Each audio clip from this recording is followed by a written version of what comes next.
بسم اللہ الرحمن الرحیم. خاطر حضرات، میں ہوں اختر عباس اور آپ سب کو میرا سلام پہنچے. نمرین کہتی ہیں کہ میرے شوہر کی وفات کو 1 سال ہوا ہے اور گھر والے ابھی سے میری دوسری شادی کا بولتے ہیں. میں ان سے لڑتی ہوں، وہ رشتہ ڈھونڈے جا رہے ہیں، میں کیا کروں؟ بیٹا، پہلے تو اس بات کو سمجھیں کہ یہ ایک حادثہ تھا، ایک ریئلٹی ہے، ایک حقیقت ہے. اللہ نے اس نوجوان کے ساتھ آپ کی زندگی کا اتنا ہی وقت اس کا تعین کیا تھا، تو اب اس کی یاد کے ساتھ عمر نہیں گزاری جا سکتی. اگر صرف 1 سال کے بعد آپ کے میاں فوت ہوئے تو اس وقت پھر آپ کی عمر 26-27 سال ہو گئی. ہر ماں اور ہر باپ کا یہ فرض بھی ہے، خواب بھی ہے، آرزو، دعا، خواہش اور کوشش کہ ان کی زندگی میں ان کی بیٹیاں آباد ہو جائیں اپنے اپنے گھروں میں.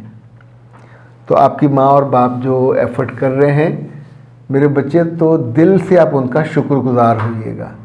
ابھی چونکہ آپ حالت غم میں ہو تو ابھی آپ کو احساس نہیں ہے کہ جیسے جیسے یہ غم ٹھہر جائے گا اور آپ کے پاس نیا رشتہ نہیں ہوگا تو آپ کی زندگی جینا دوبھر ہو جائے گا. نہ رات کی نیند نہ دن کا آرام، کسی کام میں دل نہیں لگتا. اور ایسی بچیوں کو ہم نے اس حالت میں دیکھا کہ گھروں کا پورا سکون کھا جاتی ہیں. سم ٹائم وہ رشتوں کے دپے ہو جاتی ہیں. ایک عجیب نفسیاتی گھٹن ہوتی ہے انسان کے اندر کہ میرا میاں نہیں ہے، میں خوش نہیں ہوں، میری زندگی نہیں ہے تو میرے بھائی کی زندگی اور وہ جو دوسری لڑکی ہمارے گھر میں آئی ہے اس کی زندگی کو نارمل چلے. میں نے مزری صحیح ہے تو وہ ہمارے گھر میں اور میرے بھائی کے کھانے پہ کیوں عیش کرے، وغیرہ وغیرہ. یعنی یہ ایک پوری اور بہت ساری بچیاں اس غم کی شدت کو جب ہم ڈیزالو نہیں کرتے تو ایب نارملٹی کی طرف چلی. یہ زندگی ہے. زندگی میں ویسے تو خود اللہ کا جو وعدہ ہے وہ یہ ہے، لا یکلف اللہ نفسا الا وسعہا، کہ اللہ تعالیٰ کسی وجود پہ اس کی برداشت سے زیادہ بوجھ نہیں ڈالتا. یعنی برداشت سے زیادہ جب بوجھ ڈلتا ہے تو انسان عام طور پہ اس کا دل پھٹ جاتا ہے، ہم اس سے سہارا نہیں جاتا. تو آپ کو اللہ کی کرم نوازی اور مہربانی یہ ہے کہ محبت کے رشتے زندہ ہیں آپ کے آس پاس. لیٹ دیم ڈو، جو وہ کچھ کر رہے ہیں انہیں کرنے دیجیے. اور اس کے پیچھے اللہ کے رسول صلی اللہ علیہ وسلم پہ ہماری جان مال سب قربان ہو. انہوں نے فرمایا تھا کہ جب بچی شادی کے بعد بیوہ ہو جائے، گھر واپس آ جائے تو اس کی کنواری لڑکیوں سے پہلے شادی کر دینی چاہیے. یہ یوں سمجھیں کہ ایک دانائی اور وزڈم سے بھرا ہوا حکم ہے، صرف ترغیب نہیں ہے. سندس کہتی ہیں، سر جی میرے شوہر موبائل پر ہر وقت لگے رہتے ہیں. اچھا، یہ کون سی نئی بات ہے، ہر شوہر ہی لگا رہتا ہے اور مجھ کو ٹائم نہیں دیتے. میرے بچے کتنا ٹائم چاہیے آپ کو، گھڑی رکھ کے بیٹھ جایا کریں. لیکن جتنی لڑکیاں بھی میں نے ٹائم کے لیے لڑتی دیکھی ہیں، خود ان کے پاس اس ٹائم کے بدلے میں کوئی ویلیوبل چیز شیئر کرنے کو بھی نہیں ہوتی. گھر والوں کی شکایتیں، چغلیاں، جو مختلف گھر کے ایشوز ہیں ان کی جو تفہیم اور ان کا میاں تک تو اگر اس وقت میں آپ نے میاں کو شکایتیں ہی لگانی ہوتی ہیں، یا تو نا کوئی مسئلہ فیصہ غور سے آپ نے حل کرنا ہو. میاں بیوی کے پاس شروع کے سالوں میں جب آپ جوائنٹ فیملی میں ہوتے ہیں ایشوز ہوتے ہیں ٹائم کے. ایک بات یہ بھی رکھے ذہن میں کہ اگر دونوں کے اندر ایک بہت اچھی ایکویشن ہو تو عام طور پر میاں آپ کے پاس ہی ہوتے ہیں. میں نے ایسے گھر بھی دیکھے ہیں کہ میاں دفتر سے آ کے اسٹول پہ کسی کرسی پہ کچن میں ساتھ بیوی کے بیٹھ جاتے، کام نہیں کرتے لیکن اس کو اپنی پریزنس ضرور دیتے ہیں. موبائل آپ کی سوکن نہیں ہے، اس کو سوکن مت بتائیے گا. کچھ گھر میں نے ایسے خوار اور خراب ہوتے دیکھیں کہ جہاں لڑکی کہتی ہے سارا دن میں اکیلی ہوتی ہوں. تو میں نے پوچھا اکیلی کا کیا مطلب؟ اس نے کہا ویسے تو گھر میں ساس بھی ہے، ایک نند بھی ہے، سسر بھی ہے، ان کے کام کرتی، لیکن مجھ پہ جو دن بھر میں چیزیں ہوتی ہیں وہ میں نے شام کو تو کسی کو بتانی ہوتی ہیں. تو میں نے پوچھا کیا تکلیف ہے بتانے کی؟ اس نے کہا مثلاً میں جب کھانا پکانے لگتی ہوں تو جب بھی فریج کھولتی ہوں اس میں سے گوشت نکالتی ہوں تو میری ساس آ کے مجھ سے واپس لے لیتی ہے، وہ کہتی ہے کچھ سبزی بنا لو۔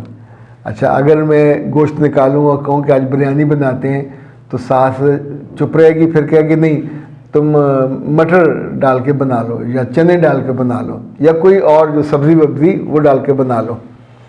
تو وہ کہتی ہیں کہ جو میرے دل پہ یہ جو بوجھ آئے ہوتے، میرے بچے، وہ ساری لڑکیاں جن کے دل پہ اس طرح کی باتوں کے بوجھ آتے ہیں کہ ساس نے یہ بھی روک دیا، یہ بھی روک دیا۔ ایک بات تو یہ سمجھیے کہ ابھی تک وہ گھر ساس کا ہے، آپ کا نہیں ہے۔ آپ اس کے گھر میں بہو کے طور پہ آئے ہو، آپ کا استحقاق وہ ابھی چھوٹا ہے، فیصلہ سازی یا گھر کے نظام کو چلانا اس کا اختیار ابھی تک ہے۔ اچھا وہ خود چھوڑ دے یا آپ کو با اختیار بنا دے، یہ بات کی ہے، ابھی تک نہیں ہے۔ ایسے میں چوائس اسی کا چلے گا۔ وہ کہے کہ پھیکے چنے بناؤ تو پھیکے بنے گے، وہ کہے کہ تو میٹھے بنے تو میٹھے بنے گے، وہ کہے کہ اس میں آپ گوشت کیا اونٹ کا گوشت ڈال لو، مرضی اس کی چلنی ہے۔ جتنی جلدی اس بات کو مان لیں۔ بہت سے گھر میں نے ایسے دیکھے ہیں کہ جہاں بڑی بیٹیوں کی چلتی ہے، ماؤں کی بھی نہیں چلتی، پکنا کیا ہے، مہمان کو کیا دینا ہے، کیا کھلانا، وہ طے کرتی ہیں، تو کیا پھر ان کو مسئلہ بنا کے گھر میں عذاب کھڑا کیا جائے؟ نہیں ہو سکتا۔ ان چھوٹی چھوٹی چیزوں پہ جو آپ کو ٹائم چاہیے ہوتا ہے، میں تو بہت اسٹرانگلی ریکمینڈ کرتا ہوں اور آپ کو کر رہا ہوں کہ میاں جب دفتر سے گھر واپس آئے، ایون اس واپسی سے لے کے رات دیر گیا جب آپ کا پرائیویٹ ٹائم ہوتا ہے، اس بیچ میں عقل مندی اور دانش مندی اور دانائی یہ ہے کہ میاں کے کان میں اس کے پرانے عزیزوں اور رشتہ داروں کے بارے میں کوئی نیگیٹو بات مت کرے، جتنی مرضی بڑی حقیقت ہو۔ کیا ماں کی اس طرح کی غلطی جو آپ کو غلطی لگتی ہے، میاں آپ کو چھوڑ کے جا کے ماں سے لڑنے لگ جائے گا؟